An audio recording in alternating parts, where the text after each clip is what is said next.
Do Amazon sellers need a prep center? What should you know before choosing one? In this video, you'll hear from both sides, those who are using a prep center and those who prefer handling everything themselves. Plus, you'll get an inside look at a real prep center and hear honest opinions from both perspectives. If you ever wondered whether a prep center is worth it, you're in the right place. Stick around because by the end of this video, you'll know if switching to a prep center is the right move for you. My name is Samuel, and let's get down to business. Whether to use a prep center or not to use a prep center, what's your take? Should you use a prep center or should you prep it yourself? So I think it really depends upon what specific business model you're doing. Like if you're doing retail arbitrage, going to thrift stores, garage sales, auctions, it doesn't really make sense to use a prep center because you're gonna have to ship everything to them and it's gonna be extra work. Most people who use a prep center are doing one form of online arbitrage or another, wholesale, private label, things like that. When is a good time to start looking for a prep center? For me, it makes a lot of sense to use a prep center almost right away. I started my Amazon business in like a 10% sales tax. So I was paying an extra 10% of every item. Say I buy a $50 item, I'm gonna pay $5 in sales tax on it. Or I can ship it directly to a prep center and then pay them $1.50 to do it. And I don't do any work, right? So it's kind of a win-win there. So if you guys are in a sales tax state, definitely think about switching to a prep center earlier than some people might not think about. But especially once you get to the point where you've got money sitting on the sidelines and you really just want to go do the high value task of sourcing, you're tired of putting stickers on things, then that's the move. When you start looking for a prep center, where's the best place to find them? For me, the ideal prep center is like a mom and pop type prep center. Maybe they've got a handful of clients, especially once you're doing decent volume, you can kind of take up a good amount of a prep center and you kind of have that direct contact with the owner. So the problem I see with a lot of prep centers is they have hundreds of clients, you don't have that direct contact. And then when something goes wrong, it takes days to get things sorted out, right? So for me, I work with a really small prep center, but I have the owner's phone number, like we can work directly together. They've been willing to accommodate things that a bigger prep center might not be able to, right? So you can always start with that bigger prep center, the easier one to find, but always kind of find that relationship that you can maintain kind of long-term. When someone is picking a prep center, what are some of the selection criteria they should use to pick a prep center? The top three most important things is communication, communication, communication. So if you are working with a prep center and they don't have an open line of communication to you, whether it's the owner or the manager or somebody who's assigned to your account, if you don't have a way to contact them on a regular basis, whether it's through phone, email, WhatsApp, Telegram, if you don't have a way to communicate with them in real time, that's a major detriment to your business because there will always come up issues. The name of this game, I mean, we get packages all the time and the UPS driver throws it, right? So things break. And if we don't have a direct line of communication, it can take weeks for a client to go and look at the software or go and check their Excel spreadsheet or whatever way that your prep center communicates with you. So having the ability to reach out to somebody in the prep center, hey, I don't see my box being checked in. Did it come? Is there a reason why it didn't get checked in? I sent this in, but it's not exactly how I want to prep it. Can you just change that for me? All of those questions and answers and direct communication is key to the success of any Amazon seller. And for us, I take pride in the fact that I share my cell phone number with every single client that we have. So anybody at any time can reach me or can reach their account manager, but it's an open line of communication. I know you asked me earlier, is your phone blowing up? And I said, absolutely not, because as long as you're doing the right thing, as long as you're making sure that their stuff is done properly, their work is done correctly, there's no reason for them to call you. But when they do call you or when they do text you and you find out that there's a red flag, something has gone wrong, it's an amazing opportunity as a business owner for me to then come to my team and say, hey guys, we messed up on something. We're gonna take ownership of that. We're gonna retrain everybody to make sure that whatever that issue was doesn't happen again, not just with that client, but all of our clients. Because if it can happen to one client, it can happen to everyone. So by having that open line of communication, it actually helps me maintain a more positive business environment. What was the criteria when you're picking the prep center? With that first one, it was just kind of trying to get that experience under my belt. So I knew I wanted a sales tax free prep center and I was looking for like, $1.25. It was a little cheaper back then, it was a few years ago. I just needed to test the waters, right? So when I found that first prep center, and something I'd really recommend for you guys as well, is to test it small. So send the absolute bare minimum into it. When you place those orders, like pay extra attention to those tracking numbers. Say this order arrived at the warehouse on Monday and they still haven't shipped it on Friday, right? So pay super close attention to those check-in times, like that low starting point, to see if it's gonna be something that you're gonna be able to scale with. The prep centers sometimes take a longer time to process the product than if they just got the product and they just ship it in to Amazon themselves. What are your thoughts about that? Somebody has to prep it. Amazon will prep it as well. You can pay Amazon to prep your products. You can also for pay you. Amazon to Amazon prep the has product, a prep and pack fee that you can pay them. In my experience, if you trust Amazon's prep and pack services to do your prepping for you, you're going to be losing money, because I personally have gone through a process where I sent in, it was a wholesale account, and I sent in 2,000 units, 1,000 of one product, 1,000 of one product, and had Amazon just prep them because it was going from the East Coast. It was just cheaper for me.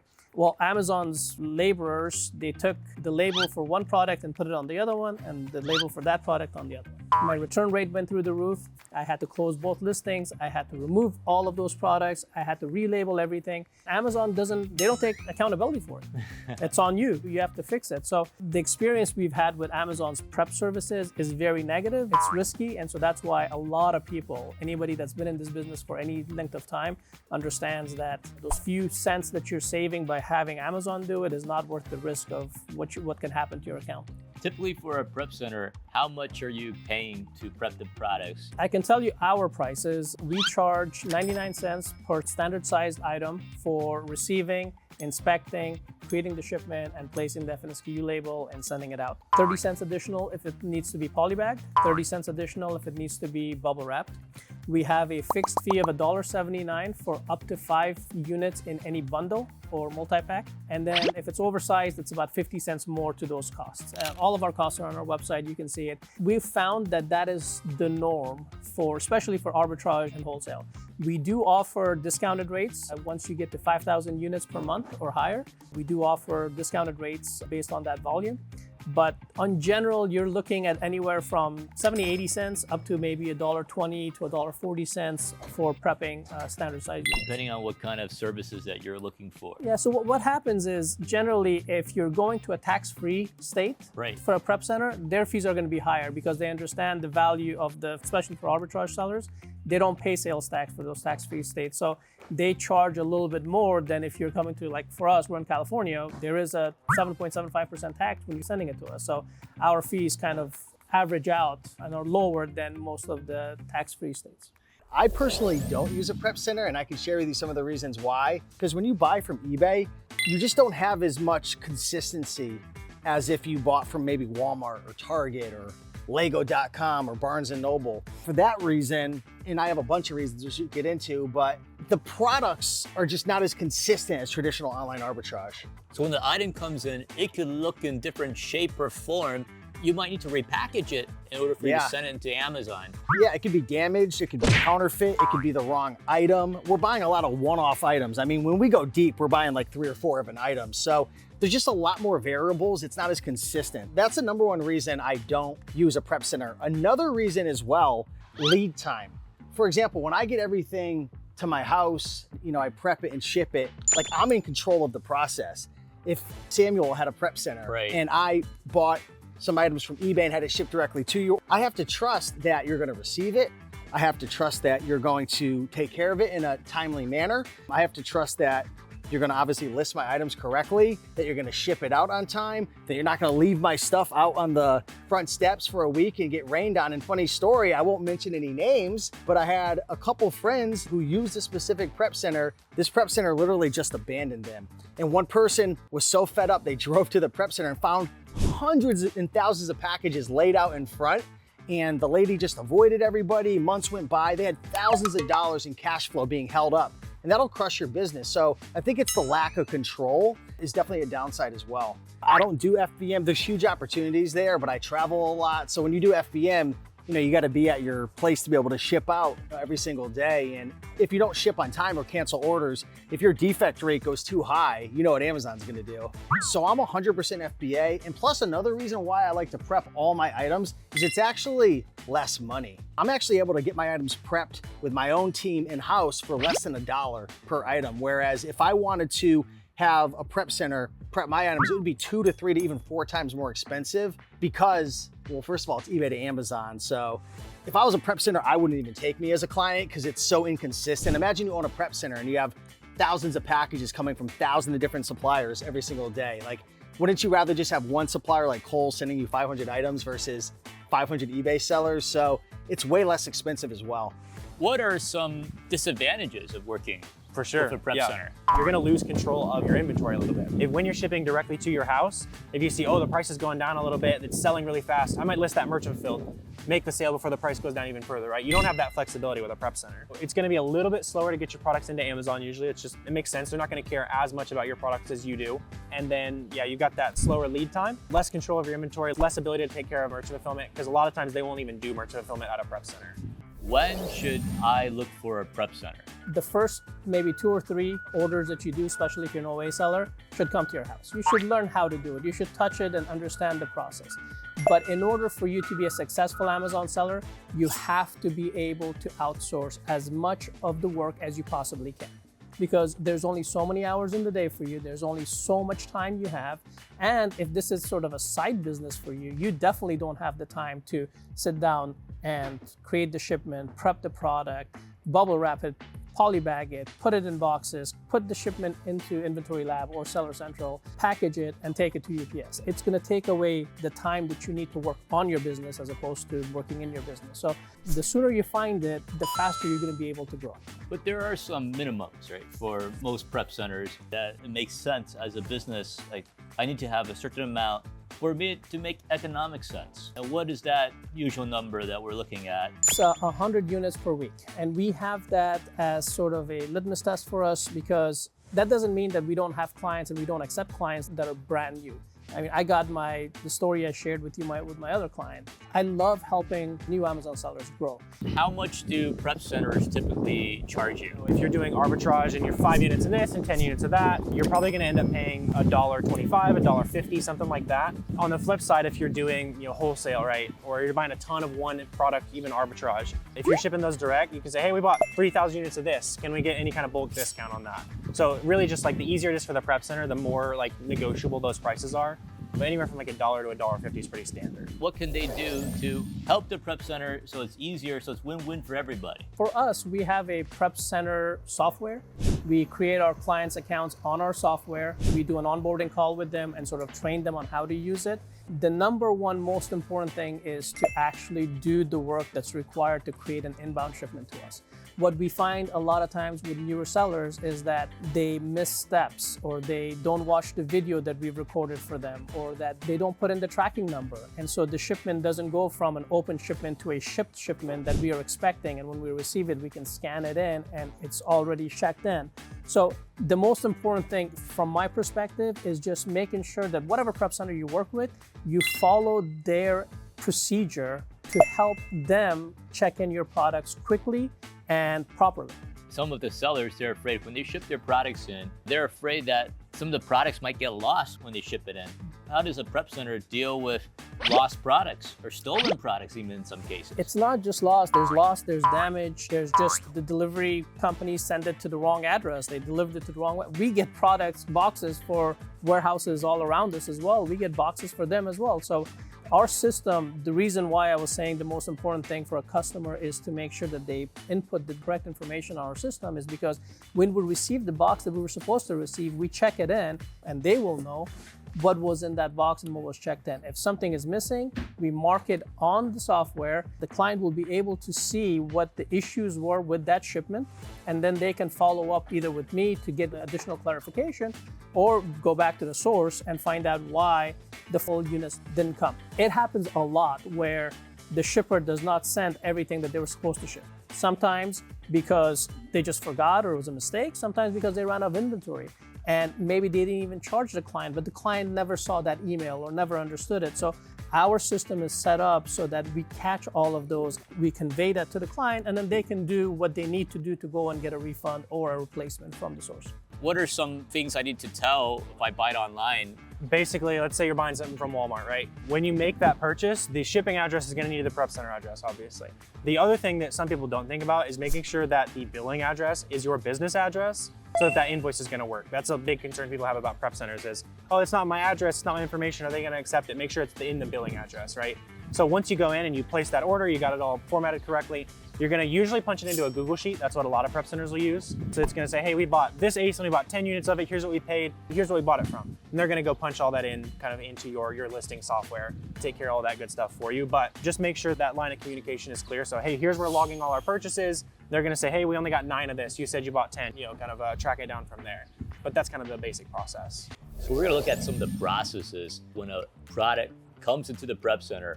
What exactly happens? So when we receive the box, we have 2 different stations here. We have a mobile station, which is a laptop that can move around, and then we have a stationary station where we handle a lot of the larger clients. So with this, we just walk around, we get it, we scan the barcode, and if the client hasn't put in the tracking number for that box, now that box is checked in just simply by us tracking or scanning it. Once it's been checked in, we then open it up and we come laid out on a station. We have multiple different stations. Each station is sort of assigned to a client at that time. We lay out everything. We count everything to make sure it matches the units the client says has come in here. Then we create an outbound shipment. And as part of that outbound shipment, we print FNSKU labels for them. If it requires to be bubble wrapped or multi-pack, polybagged, make sure that all of that is done. Once all of this is finished, then we go ahead and box them up again, close up the box. We put in the box dimensions and the box weight into the system, and then we create the shipping label and the box label through API. It gets created through your Amazon Seller Center account.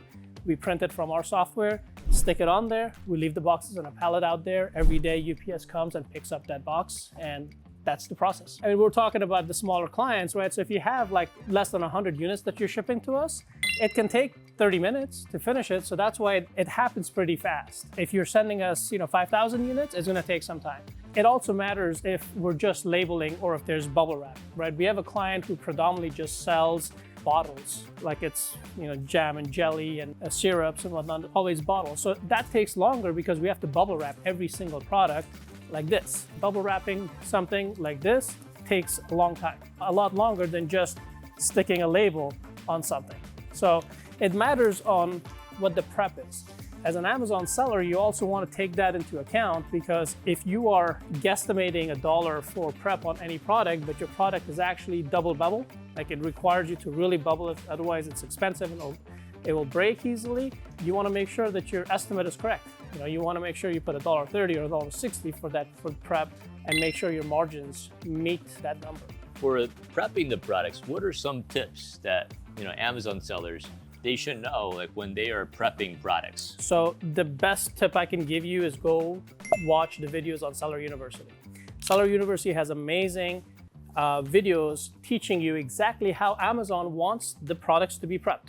If you are an Amazon seller, you should be going through, regardless of how much you think go through Seller University videos. It's free, it's there. They're not long videos, but you learn what the TOS is, what the terms of service is for Amazon for every single aspect of the business.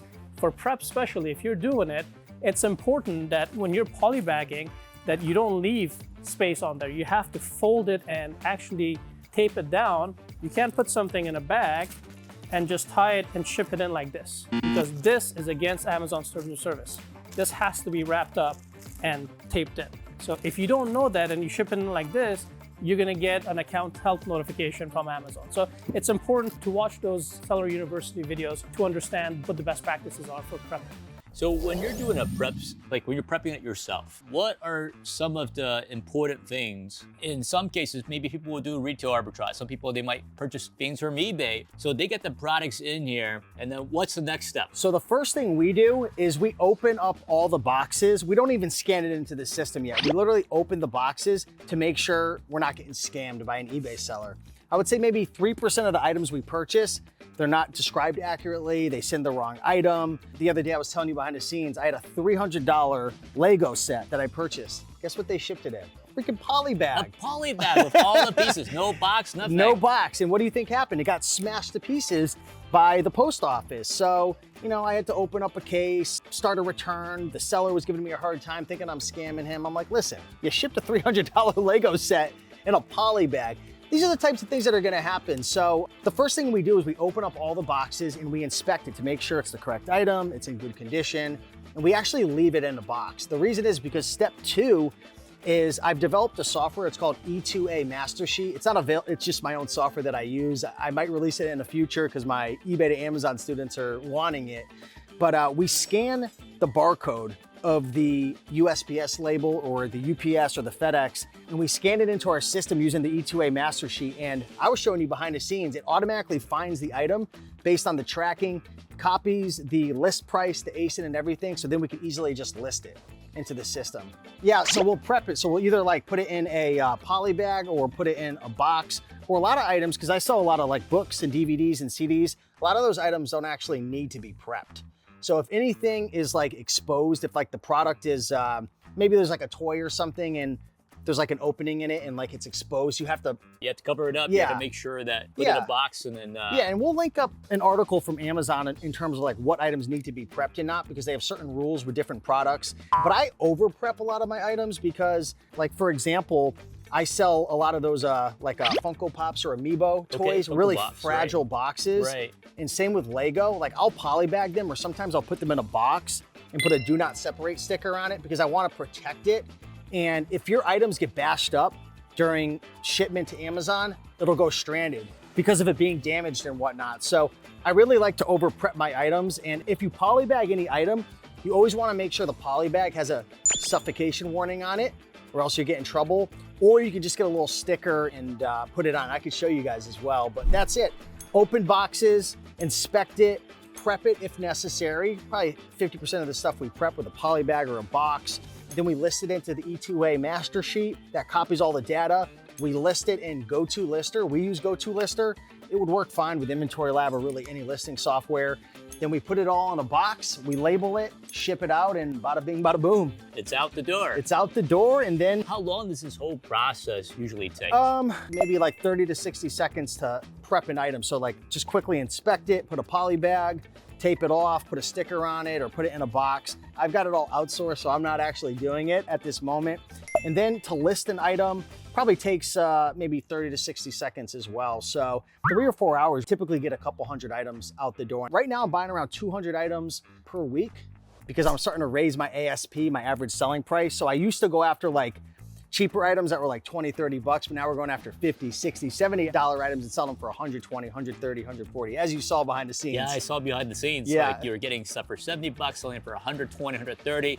And then some of the items are pretty pricey. They're not cheap, right? I've been building this up over 2 years though with this particular eBay to Amazon model. So in the beginning, I would buy $10 items and sell them for 30. And then slowly I reinvested the profits back into the business. And then now I'm starting to scale into higher ticket items. Now let's go take a look at some of these packaging material. We're going in a den. Here's an example, right? I open up a box. Here is the Barbie doll. So I'm inspecting it. I'm checking. It has all the parts in there. Everything's in here, right? Yeah, this is brand new sealed, but I'd be looking to make sure it's not smashed up, it's not beat up. Like this is an older discontinued item. So, I mean, it has a little bit of shelf wear. I mean, technically, terms of service, you wouldn't want to have like any shelfware at all. Right, right. But I'm not telling anybody what to do. You know, I push the limits a little bit, but you don't want to push it too far. Because the thing with Amazon is you could push the limits, but eventually if you push it too far, you're going to get in trouble. Right. So good bad reviews as well, too. Yeah, People bad will get reviews. upset, you know. The thing is with FBA, most bad reviews, you can just get them removed. I'm being honest, but you want to be ethical. Like I don't want to make my money like screwing people over or whatnot. So certain items, like, you know, I want to provide a good service and make customers happy. And I don't want to be scared when I'm sleeping, like I'm gonna get in trouble or negative feedback. So I'm inspecting it, making sure it looks good.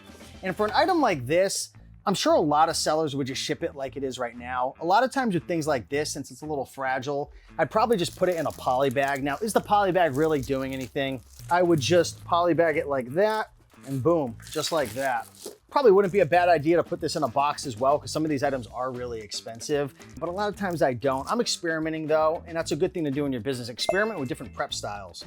Find out, does the poly bag help at all? Look at your return rates. And if you didn't know, you could actually go into, Amazon just came out with a new report where you can go into your Amazon returns and you could actually see your percentage of returns month to month to month. So I literally just looked the other day, and in January it was around 3%.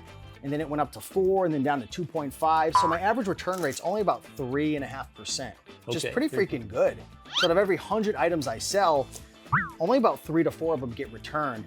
And half of those end up getting damaged. So it's like a retail store. You're gonna probably have 1 or 2% of your items stolen by the general public. You're gonna get 1 or 2% or maybe more of your items damaged and destroyed, and you just got to build it into your margins. But this has a suffocation warning on it. Right. If there isn't a suffocation warning, you recommend to stick a sticker on there to let people know. Yeah, so like right here, this is a little suffocation warning, so you can just take that. Say you were really paranoid and this is probably a bit over the top, not 100% not necessary, but you could put this in like a plain cardboard box. Okay. And you could close it. But the thing is, if you put this in a box, and then you put it in another box, you would have to use this is a set, do not separate sticker. So essentially this will let Amazon know not to pull it out of a box. So if I put this in like a cardboard box and then I put it in this big box, they're gonna be like, what the heck is this item? So you wanna put a do not separate sticker on it. And then once I list the item, so I use a Rollo printer, and this will print out the little tiny F and SKU label. You ever like buy something off Amazon or whatnot, and you're like, what is this little label? Right, it's covering like the barcode, right? Like, yeah, so that's the F and SKU label. That's gonna hold a lot of your information inside of it for Amazon. They're gonna scan it into the system. You always wanna put the F and SKU label, if you can, over the barcode if there is one in here, which is right here.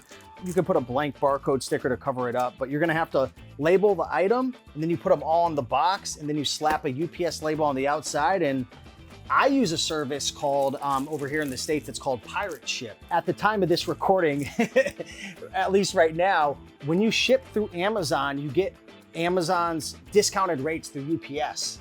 So we're printing the labels to ship to Amazon and put on the side of the box through UPS, but we're using Pirate Ship to schedule a pickup. So like right here, I have 1, 2, 3, 4, 5, 6. I have about 3,000 in profit just in these boxes right here. Now, if you take a look, this says Steve 5, 38 pounds. So what I'll do is go into Amazon Seller Central, find that shipment, because I haven't printed out my labels yet. I do it all in, I batch it all out. I'd buy shipping from UPS, print it out, put them on all these for each individual one. Go to pirateship.com, and for $4, they'll come pick all of this up. So I don't have to put it all in my truck and drive to UPS and drop it off. So it's pretty much the process. what about returns? That's gonna depend on the address you have on your seller account. So you absolutely can send it back to a prep center. A lot of times they're not prepared for that, like reverse logistics. I've never removed my products back to the same prep center I shipped it out of. There are some like specialty preps that might take care of that reverse process there, but I'm just kind of shipping it back to somebody who's taking care of a lot of that inventory for me, you know, listing it on eBay, that kind of stuff. If it's broken, sending it back into Amazon. When the sellers, they're selling their products on Amazon and their customer returns the product, how does that work with a prep center? There's 2 parts to that, but the first is if they're selling FBA, it doesn't come back to the prep center, it goes to Amazon. So Amazon handles all those returns. But we also offer direct-to-consumer, DTC, or merchant fulfilled, as it's called in Amazon. So if you're using our merchant fulfilled services, the returns come to us. And when it comes to us, we check it back in to your inventory if it's sellable. And if not, we let you know that we received the return and it was not checked in. The other return that we can talk about is a client purchases 100 units of something, or they purchase 100 units of 5 different things. And one of them, for whatever reason, by the time they ordered it to when it's to us, Amazon's listing goes away and they can't sell it anymore because there's no listing on Amazon anymore. Then they need to return that back to the source where they bought it from. So our system is set up to where they can just go ahead and get a return slip from the source, Walmart, Target, wherever they're buying from, send us that shipping label. We will put it on those boxes, and when the delivery trucks come, we hand it to them and they will pick it up and return it and they will get their money back. So we offer the end solution for all of that. So are there any other tips what people should do and what they shouldn't do when they're prepping First of all, make sure if you're listing an item, make sure you're listing the correct item that matches the ASIN. Sometimes people they'll think they're listing a particular item, but it's a different variation, a different model, and they're under the wrong listing. Outside of that, I mean, it's pretty simple. I mean, I'm sure there's other ways to prep. I don't prep a lot of complicated items. So, I mean, I guess if you had like a box set, like if you had like 3 different books or something, you could wrap it up with some shrink wrap. You know, say this was gonna be a listing, say there was a listing for these 3 items, which is not. I could technically stretch wrap it, or I could put it in a box and put do not separate. I mean, we already kind of covered that a little bit. That's it, it's pretty simple. If you use a tax, like a place where there's taxes, like California, 7.75%, it cuts into the margin, right? It cuts into your product. What kind of customers are using like a prep center in California or in a state that has 7.75% tax, or even higher if you're in LA? Yeah. So what happens is if you're an arbitrage seller, you're paying those sales taxes, right? Because for the most part, arbitrage sellers aren't using a sales permit or a resale certificate to purchase their products. If you're a wholesale seller or if you're a private label seller, you have no sales tax. So it doesn't matter. It doesn't matter what state you go to have your products prepped, because there is no sales tax, because you have a resale certificate that you're using to purchase the product, so you're not paying any tax. So the only people that it really applies to is the arbitrage sellers. And like I said, the arbitrage sellers, if you get to a point where you are seeing that extra tax is costing you, and you find somebody in the tax-free state that is equivalent to sort of our rates or somebody in the taxed state, you should go there, because 7% does add up, 8% does add up. But it's important to understand that you need to make sure that that prep center is actually communicative, they're actually there for you, and they're, you know, at least once a week, if not more, are shipping your products out for you. Are there any other tips and suggestions you would give people when they're looking for prep centers? The big thing is just see any like past history about that prep center you can get, right? So a million free communities out there, right? So just go in, like search it in the search bar, a Facebook group, a Discord group, something like that. Search that prep center's name. You might see some horror stories about it. Like, don't work with this prep center. They were too slow, or they tried to steal my inventory, something like that. So do a little bit of research ahead of time. Make sure that they're like a legit prep center. Like the mom and pop that I landed, I looked on Google Maps. I was like, is this even a prep center? Like, what's going on here? Like, it's pretty small, right? So I went into the street view, like I wanted to see what was going on, and then sometimes that can kind of reinforce you. Oh, there is a warehouse here. They got a little sign on the door. Like, just make sure, vet them out, make sure they're legit as much as possible. Talking about theft, what if there's lost items in the prep center, or what if the prep center sent items into Amazon and Amazon didn't get them? You'll leak a lot of money if you're not paying attention to that. And I want to say that to scare you guys, but I want to say that to remind you to do it, right? So one thing that's really important is when you place the order, you say, hey, I bought 10 units of this. Prep center's gonna say, hey, we only got 9. That's gonna be resolved with the supplier. Once you get it, they say, hey, we got that 9 units, we shipped it into Amazon. Maybe Amazon says, hey, we only got 8, right?